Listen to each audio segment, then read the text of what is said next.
Notre invité est un homme qui envoie de toutes les couleurs, bleu, jaune, vert, et pourtant rien ne l'arrête, même pas les murs de la ville. Alors il n'a pas peur de poser son doigt sur une bombe, et lorsqu'il la déclenche, son talent vous explose littéralement au visage. Alors son petit truc à lui, ce sont les petits bonshommes. Et ces petits bonshommes sont un petit peu ce que les chapeaux et les pommes étaient à Magritte. Notre invité s'appelle Dico, il est street artiste et graffeur, et on va lui demander s'il a 2 minutes.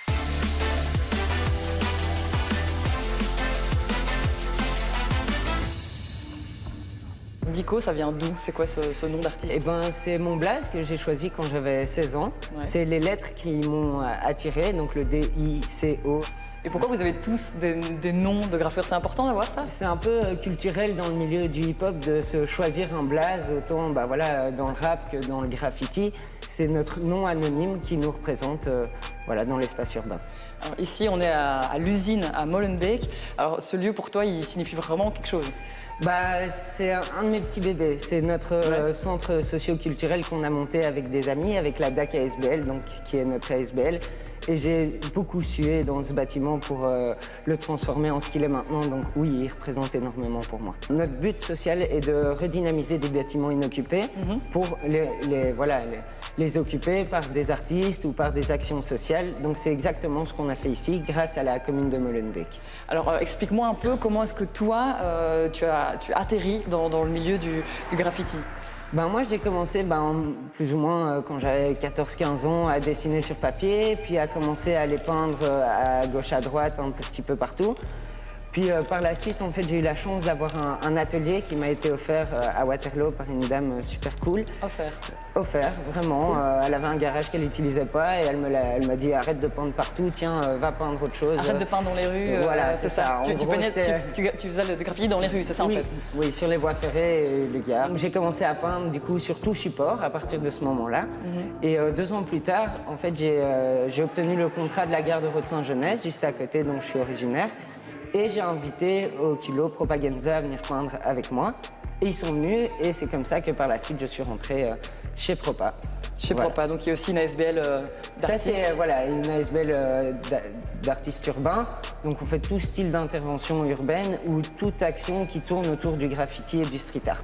Alors toi, tu as un peu ta patte dans ton style, tu vas notamment créer un petit personnage, c'est ça? Ouais, c'est mes petites cellules qui me suivent partout. En fait, à la base, ça a été mes signatures de mes lettrages à l'époque. Et puis finalement, les lettrages ont peu à peu disparu pour laisser plutôt des formes abstraites et colorées. Mais cette petite cellule est toujours restée.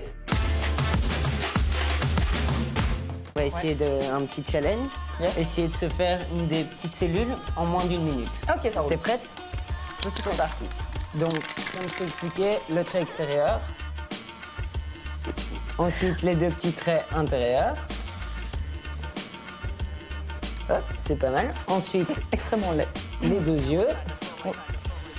Notre petit ombrage. Ça, faut vraiment y aller mollo, tu vois. Je fais ça d'un peu plus loin, là. Ouais, tu te mets et essaye de mettre un tout petit peu moins de pression sur ton doigt. Je sais que c'est pas facile, mais c'est l'idée. Je crois que mon bonhomme coule un peu, il transpire. Ouais, il a eu un peu chaud. Ou tu fais un petit mouvement comme ça. Voilà. Ouais, c'est l'idée. Ouais, on y est pas du tout, mais j'aime beaucoup tes encouragements en tout cas. J'essaye d'être pédagogue. Mais tu fais ça très bien.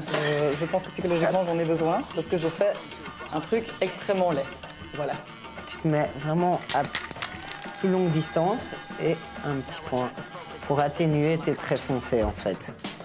J'ai l'impression d'être en primaire de copier sur le voisin. Mais de très mal copier. Hop. Alors, on a terminé? On a terminé.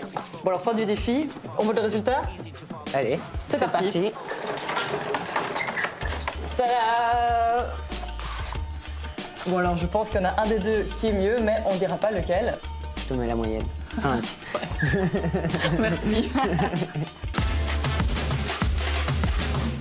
Bon, en fait, c'est plus dur que ce que je pensais, en fait, Alex. Ça, il n'y a pas de secret, c'est la pratique. Hein. C'est un mélange de plein de trucs à gérer, en fait. Ouais, bah, c'est la pression, la distance par rapport au mur et ton mouvement, ta vitesse, etc. Donc il faut essayer de trouver le bon équilibre dans tout ça pour réussir à faire tes traits corrects.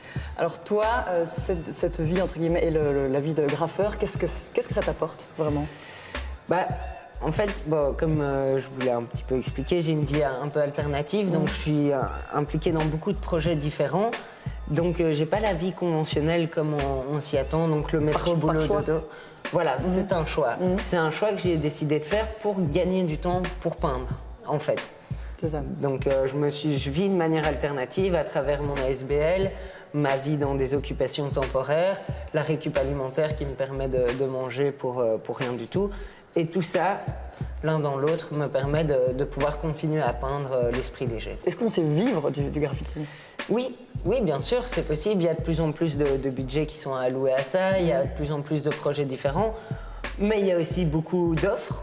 Et donc, il faut réussir à toujours proposer quelque chose de nouveau, d'original et d'être au taquet au niveau des appels à projets. Et tes projets là, futurs, plus dans l'immédiat, qu'est-ce qu'on peut te souhaiter pour le futur? Dans l'immédiat, il y a des grosses expos qui arrivent. Je vous ai parlé de Propaganza, je fais aussi partie de Chol Custom Board. On fait des designs de longboard, skateboard, etc. Donc, ils sont en train de travailler sur une grosse exposition à Bordeaux. Et pour l'hiver prochain, on parle de participer à l'Affordable Art Fair à Amsterdam. Mais donc les projets sont encore flous, ils tombent plic-ploc petit à petit. Mais tout le temps dans des projets, quoi. Voilà, c'est ça. C'est sûr. Alors, merci beaucoup, Alex. Est-ce que tu veux la garder ou est-ce que je la ramène avec moi? Elle est pour toi. Je pense que tu l'as faite, elle va avoir envie de te suivre et c'est important qu'elle vienne avec toi.